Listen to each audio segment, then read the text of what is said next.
I believe that there is a disconnect with nature these days, and I believe passionately that a lot of our society's ails can be found in their nature connection. So I felt in starting up Green Aspirations Scotland that it would give other people the opportunity to experience this. So we like to go to the heart of the urban areas and bring people out to the countryside and hopefully inspire a new generation of people that will care for our environment in the future. The project is Woodland Futures, and we aim to get children from the Vale of Leven, Dumbarton, Clydebank to connect with nature.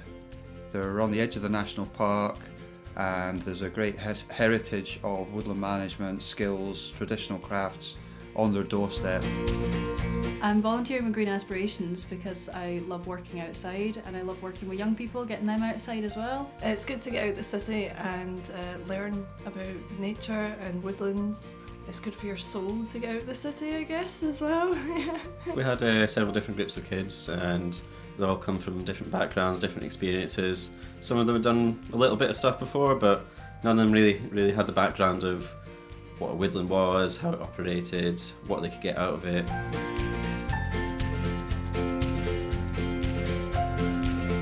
The project is funded by the Heritage Lottery Fund and is in partnership with the Tullochan from West Dunbartonshire, who's a youth organisation. We were very delighted to get this fund. It was a really good match because it's matching up the natural heritage but also with the traditional crafts and rural skills associated with this. So we were able to then teach young people skills that are already becoming lost. We were able to bring kids from areas that they don't get the opportunity to get out into the countryside despite living on the edge of the national park. We work a lot with children that schools don't necessarily know what to do with, aren't very good in classes. They didn't all know each other, so they had to work on their social skills with each other while learning new crafts and new skills, and it was quite interesting to see them being able to make the first spoons and first wands and things like that. I thought it was going to be like this big place that we all get lost in and like we'd never return home. But I found out it wasn't that scary, so I was happy with that. Typically the initial reaction is fear of mud, fear of weather, fear of our compost toilet. But as time goes on, and what has shown in this project is that people very quickly get used to it, realise that it's actually quite exciting being out in the woods and that there's lots of things to do.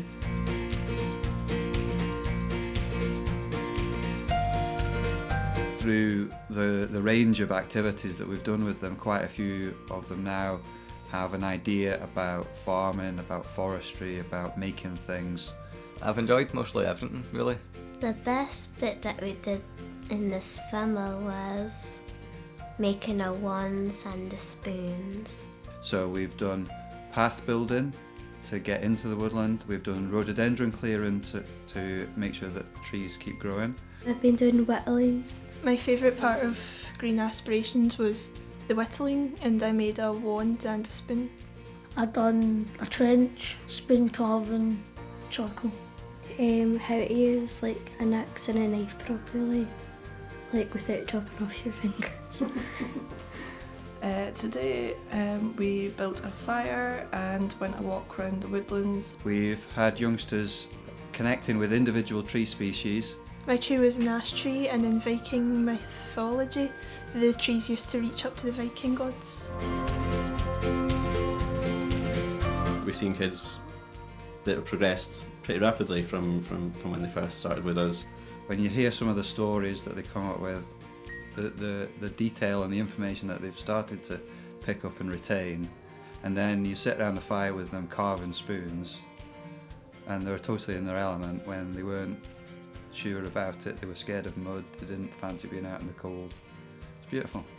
And we've also had a few of them that are now starting to volunteer. As a volunteer, I've witnessed the kids learning these traditional crafts, and hopefully they'll use them to go on to heritage work. A lot of them live on the edge of the national park, so there'll be a lot of employment opportunities for them in the future.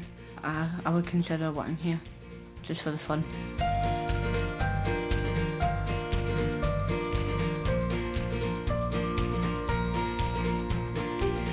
At the end of this project, all the children will have gained their John Muir Award.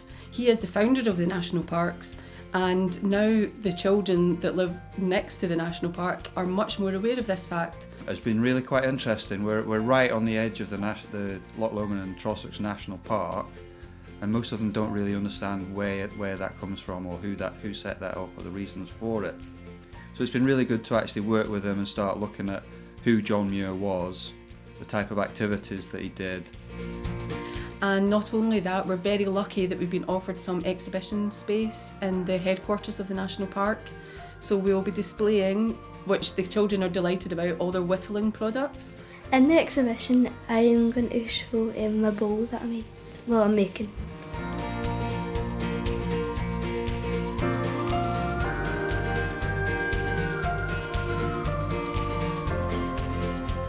I would like to carry on doing whittling and making stuff.